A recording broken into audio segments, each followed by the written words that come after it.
plus qu'important, c'est primordial, à mon sens. Après, c'est dans l'actualité, on a besoin. Je trouve que c'est trop... on est trop dans l'individualisme. Et je pense que c'est vraiment important que tout le monde se sente concerné et puisse assister à des débats comme ça. Ce que je pense de cette journée là, que je viens de vivre, d'abord c'est que c'était une rencontre exceptionnelle d'intelligence, de finesse et de doute à la fois. J'ai trouvé ça absolument formidable. J'ai trouvé qu'on était une assemblée de gens différents, avec des métiers différents, mais un souci commun qui était un souci d'honnêteté, de franchise et avec une possible remise en cause de chaque personne. Et en même temps une grande fermeté. Donc j'ai trouvé ça formidable. J'ai vécu cette table ronde, qui n'était pas ronde, comme un soulagement.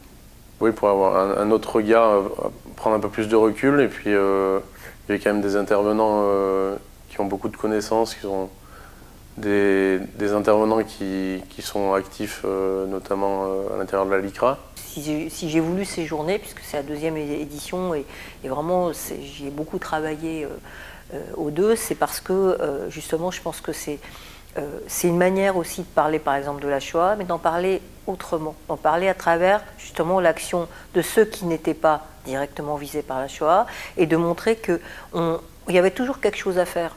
Voilà, c'est ça, et c'est par exemple ce qui ressort de ce qu'on a dit ce matin, c'est que chaque action compte, donc on peut faire quelque chose, on n'est pas impuissant, même à un tout petit niveau, et c'est pour ça qu'on disait qu'on peut être des gens ordinaires, les justes c'est des gens ordinaires, il y a quelque chose à faire, et c'est une manière de se dire on peut toujours se tenir debout, on n'est pas obligé de s'asservir, voilà. Ça apporte en fait une réflexion, c'est vraiment un cheminement, une réflexion qui est en fait apportée ici. Tu as quelques éléments de réponse, tu prends ce que tu as envie et toi tu poursuis ce qui t'a plu.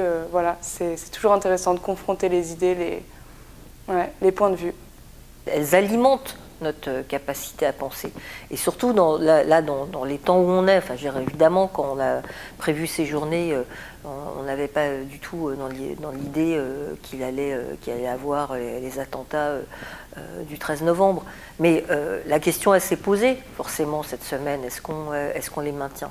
Et finalement on a tous été d'accord pour dire mais bien sûr il faut les maintenir parce que ces journées c'est une manière de répondre. Ça alimente notre capacité, je dirais, à ne pas se laisser absolument absorber et contaminer d'abord par la peur, parce qu'il ne s'agit pas de ne pas avoir peur, il s'agit de pouvoir en faire quelque chose de cette peur. Et une des manières de la contrer, c'est de penser, parce que la peur, c'est ce qui nous annihile quand même, y compris annihile notre capacité à penser. Donc oui, je pense que ça y contribue, c'est sûr.